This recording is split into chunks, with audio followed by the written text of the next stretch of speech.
Keto and crime, keto and crime. We uncover the grime on keto and crime. Keto and crime, keto and crime. Now is the time for keto and crime.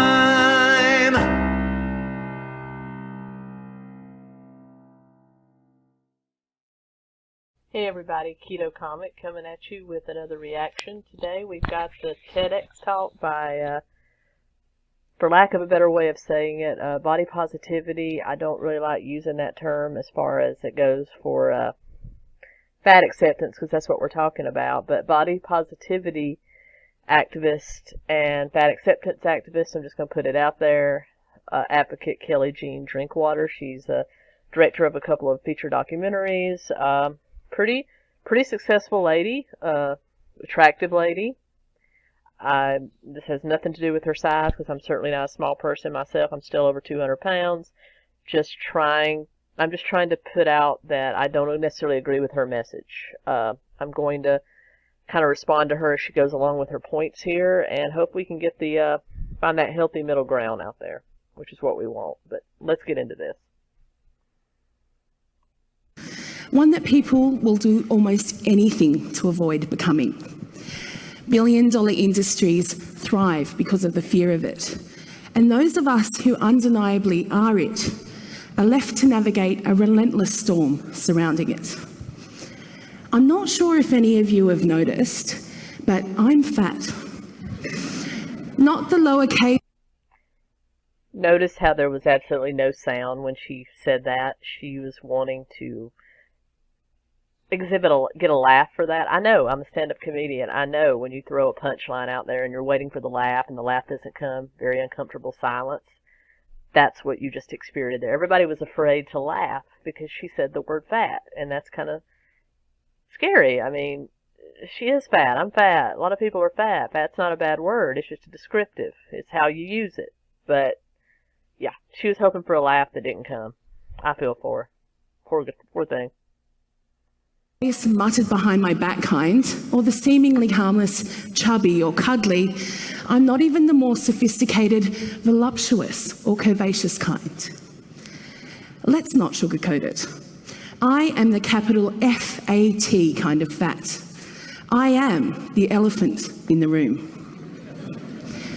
When I So that nervous little laughter you heard. You know, self-deprecating humor is like the best kind of humor. I make fun of myself a lot. I tell everybody I look like Velma from Scooby-Doo, gained about 80 pounds since the show was canceled. That's one of my opening jokes. And it always gets a laugh. Always. But it's an uncomfortable laugh. And then I got to realize that I can poke fun at myself. It's okay. This crowd here is trying to be real demure because it is a TEDx talk, but they wanted to laugh. And when she said sugarcoat it, the first thing that came to my mind is because I'd probably eat that too. That's what I would have thrown out there for that, to get the laugh I think she was going for. But yeah, but let's get into her message. I walked out on stage, some of you may have been thinking, oh, this is going to be hilarious, because everybody knows that fat people are funny. Oh, it was funny. Not. Or you may have been thinking, where does she get her confidence from? Because a confident fat woman is almost unthinkable. The fashion conscious... No, there's lots of confident fat people. I think everybody ought to have a certain amount of self-confidence. Look at these people here. She's like, I've never seen one before. Oh, she's brave. He's texting going, let me tell you what this bitch just said. This gentleman's scribbling in the book, notes. He's trying to remember his grocery list. He's in shock. She's pissed off. And these two, I think, are probably a couple that are in the early stages of starting to look alike. And that's a trend with lesbians. I know I happen to be one. And this guy's scrolling Facebook. So that's the kind of audience she has for this. self-conscious members of the audience may have been thinking how fabulous I look in this Beth Ditto dress. Thank you very much. Where some of you might have thought, It's a pretty dress. I wouldn't wear it, but it's a pretty dress. You may have wondered, consciously or not, if I have diabetes, or a partner, or if I eat carbs after 7 p.m. You may have worried that you ate carbs after 7 p.m. last night and that you really should renew your gym membership. These judgments are insidious. They can be directed at individuals and groups, and they can also be directed at ourselves. I find it ironic that she's about to talk about how weight doesn't matter, and it shouldn't as far as your social life, but it does affect you. Look at her. She's absolutely dripping with sweat. She's breathing hard. She's got to be at least 400 pounds, at least. She's just not healthy, and that's obvious. So yes, when you look at somebody that doesn't present as healthy, you're going to wonder what's going on with them. I mean, her heart's under strain or she wouldn't be breathing hard. Her body's under strain or she wouldn't be sweating. It's just natural. And if I saw a thin person that was having a hard time breathing or sweating profusely, now it could be bright lights, but let's say there was a thin person up there exhibiting the same symptoms, I would think something's going on with them. Has nothing to do with her weight. And this way of thinking is known as fatphobia. Like any form of systematic... Phobia means you're scared. No one's scared of fat people. I mean, honestly, you can probably outrun us most of the time. I mean, we're of no real threat to you. So fat phobia is a term I don't like. No one's scared. Maybe you're fat discriminatory. Maybe you just don't like fat people. Say that. Fat phobia. It's like arachnophobia. People are legitimately afraid of spiders, but no one's legitimately afraid of fat people. We throw the term phobia around way too much in this society. Oppression, fat phobia is deeply rooted in complex structures like capitalism, patriarchy, and racism. And that can make it really difficult to see, let alone challenge. We live in a culture where being fat is seen as being a bad person. Lazy, greedy, unhealthy, irresponsible, and morally suspect. Morally suspect, no. I don't think anybody thinks fat people are bad people. Lazy, maybe, because obviously you don't move a whole lot. I mean, I'm even saying this about myself. Greedy, I mean, you do eat more than your total daily expenditure of calories. That's obvious, so maybe that could constitute greed. But I don't think anybody thinks fat people are bad people. Irresponsibility, yes, you've let yourself get out of shape, but that happens. Maybe you were too tied up with other responsibilities and just neglected yourself. But yeah, I think she's way off key with that. And we tend to see thinness as being universally good, responsible, successful, and in control. No, I think just being of a healthy weight doesn't necessarily have to be thin. Just being of a healthy weight is considered universally attractive. It's just kind of the standard, I guess. I don't know if that's fair, but it's just kind of is. All of our appetites, bodies, and lives. We see these ideas again and again in the media, in public health policy, doctors' offices, in everyday conversations, and in our own attitudes. We may even blame fat people themselves for the discrimination they face because, after all, if we don't like it, we should just lose weight. Easy. This anti-fat bias has become so integral, so ingrained to how we value ourselves and each other, that we rarely question why we have such contempt for people of size and where that disdain comes from. But we must question it, because the enormous value we place on how we look affects every one of us. And It's not just how you look, it's your overall health, the amount of space you take up. I can't tell you how many times I've gotten on a plane worried if I'm going to fit the seat. I don't want to have to buy a second seat, so that's one of the reasons I lost weight, so that wouldn't happen anymore. You do take up more space, and there's going to have to be certain accommodations made for that. I mean, I don't know how to say it without coming off like a self-loather, but if you're too big to fit on something, that's a problem. We really want to live in a society where people are denied their basic humanity if they don't subscribe to some arbitrary form of acceptable. But Kelly, how have you been discriminated against? You're doing a TEDx talk. You're a successful director. How have you been discriminated against? So when I was 6 years old, my sister used to teach ballet to a bunch of little girls in our garage. I was about a foot taller and a foot wider than most of the group. When it came to doing our first performance, I was so excited about wearing a pretty pink tutu. I was going to sparkle. As the other girls slipped easily into their lycra and tulle creations, not one of the tutus was big enough to fit me. I was determined not to be excluded from the performance. So I turned to my mother and, loud enough for everyone to hear, said, "Mum, I don't need a tutu. I need a 4-4.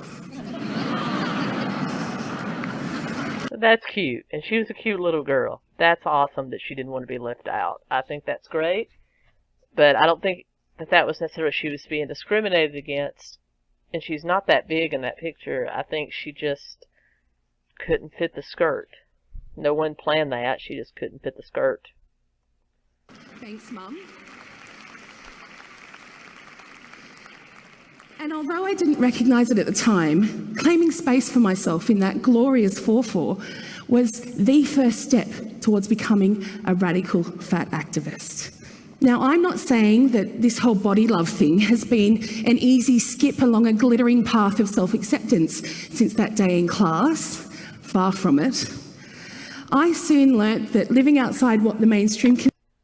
That's my whole problem with the body positivity movement. It's been hijacked by fat acceptance. Fat acceptance is a completely reversible condition. Whether you choose to do it or not is up to you, but it is a very reversible condition. Body positivity, which has now come to encompass that, is more for people that are disabled or burn victims, have missing limbs, things that they can't help. They should be accepted for what they are. And as a large person, yes, we should be accepted for who we are and not discriminated against, but we should also love ourselves enough to take up a piece of responsibility and get healthy, because lady, sweetie, Kelly, you are not healthy. You're panting as you give this speech. You're sweating. That dress is sticking to you. You're not healthy, girl. You're not. ...considers normal can be a frustrating and isolating place. I've spent the last 20 years unpacking and deprogramming these messages, and it's been quite the roller coaster. I've been openly laughed at, abused from passing cars, and been told that I'm delusional.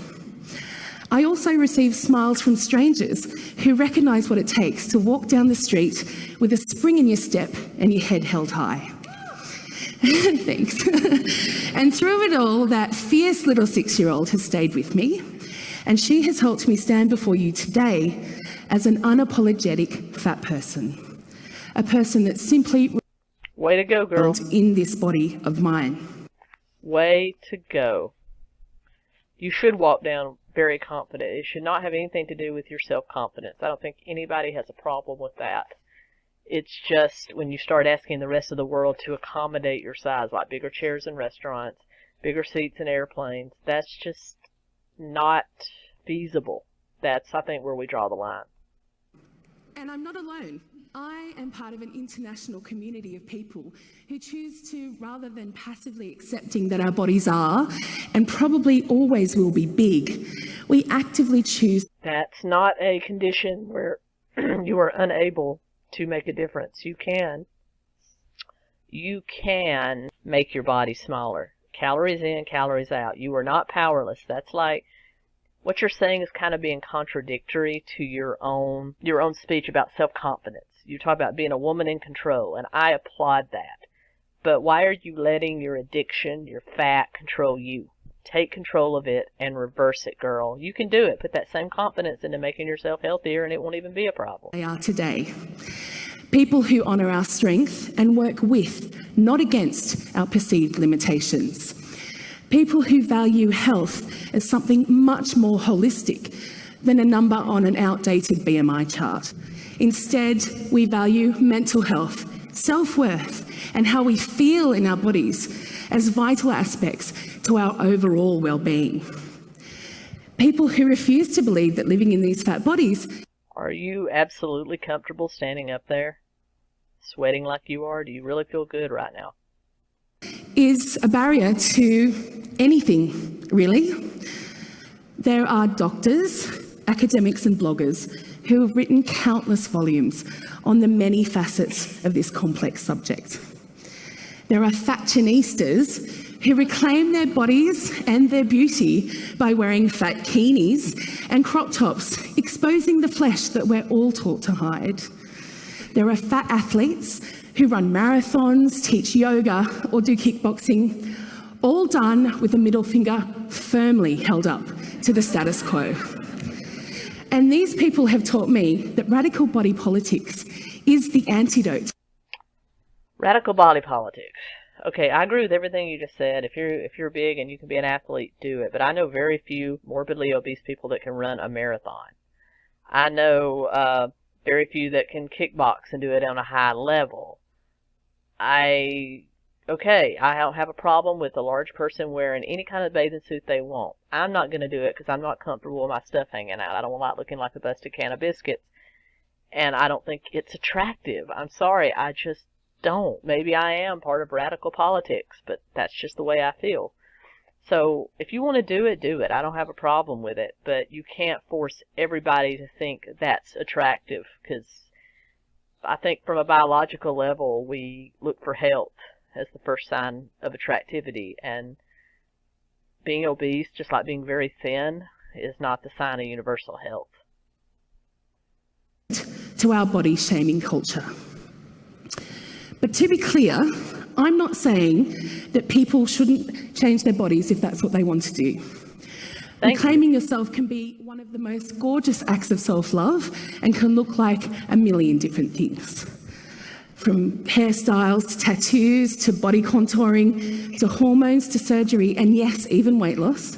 Thank you. It's simple. It's your body and you decide what's best to do with it. Thank you. I'm going to end it there because she just kind of goes on, but I agree with you. It's your body. Do as you want. But don't expect the rest of the world to conform to your image. There are just standards that we live by, and that's kind of the way it is. And just like being anorexic, bulimic, being a compulsive overeater, a binge eater, morbidly obese, none of that is healthy, and you can't make me think that it is. So, Kelly, I hope you do get yourself healthy because you're a wonderful, beautiful, and I'd love to hang out with you, beautiful, successful woman that has a bright future ahead of her. Don't cut it short because you don't want to lose weight.